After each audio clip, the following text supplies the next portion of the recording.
The Olympics are just around the corner with exhibition games already underway. Rui Hachimura has been playing exceptional basketball for the Japanese national squad as he's one of the best players on their squad.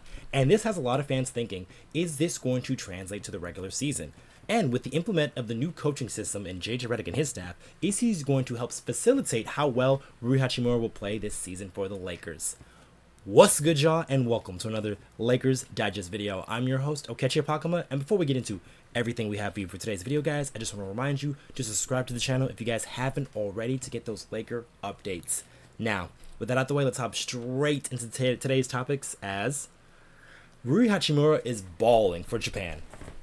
So, exhibition basketball is already upon us here for the Olympics, and we have a lot of stacked teams and rosters out there, as you got the U.S. team, obviously, the German national team, Spain, France, just to go down the list. There's so many talented teams, but a team that's kind of under the radar is the Japanese national team, led by one Rui Hachimura, and he's been playing extremely good basketball. So as of late, this was his most recent game and his most recent stats against Serbia.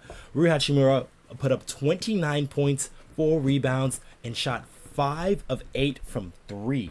So this is a great showing for a guy for Rui Hachimura, albeit the Japanese national team did not do too well. I think the rest of the roster really has some issues besides Hachimura, and that's why you see him show out and stand out. But this has a lot of Laker fans thinking, is this going to translate to success in the regular season? Because this isn't the only game that Hachimura has played well, as there was another game that he had earlier in the week against Germany, and he put up 19 points to go along with 5 rebounds, 2 assists off of 6 of 13 shooting.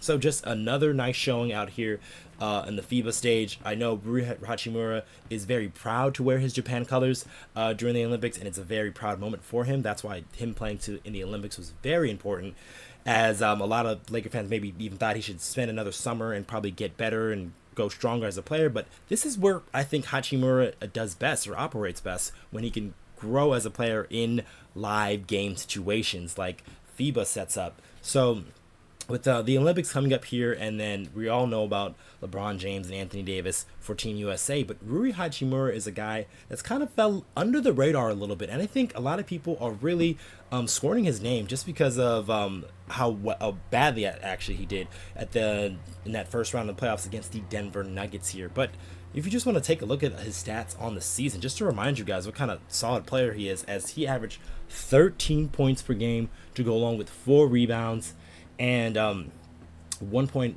assists to go along with 53% from the field goal percentage, and then 42% from 3. He also shot a 44% from corner threes, and over 90% of his shots were threes were assisted. So Rui Hachimura is definitely a finisher, both at the rim and then obviously with the 3-point shot.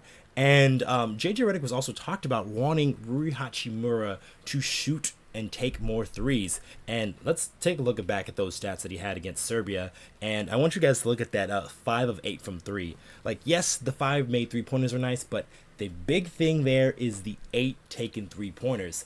Rui Hachimura just, generally speaking, does not really take too many 3-point shots, as he's a guy that he'll take them if he's open, but for the most part, he'll look to drive, maybe look to get into the mid-range and shoot that mid-range jump shot that he likes to shoot. So there is a lot of different things. So this leads me to my next topic here, and that is, can Hachimura build on his success? And his success coming off of the Olympic basketball, and we'll see how Japan does once regular pool play starts. But as far as these exhibition games, Hachimura has been lighting it up, and that has a lot of Lake fans, and me especially, thinking, like, what is that going to look like for Hachimura during the regular season? And a lot of people were really upset with Hachimura, just how he did in that first round series against the Denver Nuggets, and I understand why that kind of happened. And a little bit about it is with Hachimura and just how the way he is used. So Hachimura was being used mostly as that 3 small forward position, and a lot of times he would be tasked with guarding the other team's best player. Now, Hachimura isn't really a high-level defender in that right, but there are types of players that Hachimura is pretty good against. So these are the bigger, stronger type of power forwards, guys who can be out on the perimeter a little bit, but also guys who aren't the shiftiest or fastest, and guys who don't even like to come off the screen. So I'm excluding all these movement shooters out of here, because those are the types of players that Rui Hachimura struggles against. But the type of guys that he can play well against are those big bruising forwards, those Karl Anthony Towns types, those Julius Randle types, even Zion Williams to an extent. Those are the type of guys that Rui Hachimura is more adept at guarding. And there are a lot of different times in Darvin Ham's system that Hachimura wasn't really used for that purpose.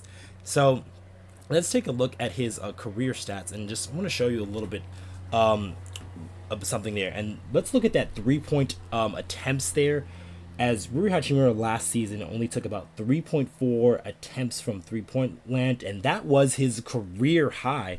And I expect that to go way up, as he's going to be coached by JJ Redick, who wants him to take more threes, and they're probably going to try to get him to take less of those mid-range jump shots. I'm assuming he'll still take those mid-range jump shots, but they want him to take less of it and try to get those higher value points, those 3-point shots, those corner 3 shots, those top of the wing shots, those types of shots that Hachimura can definitely knock down at a high and efficient rate, as he shot over 40% from 3 last season. So if JJ Redick can help Hachimura make that trend to maybe even take his 3-point attempts from 3.4 a game to maybe up to 6 a game, then that really changes the dynamic on how we see Rui Hachimura, because he was averaging just about 13 points per game and shooting about 40% off of 3 made threes per game. If you take that up to or 3 attempted threes per game, so if you take that up to 6 attempted threes per game with around that same shooting percentage,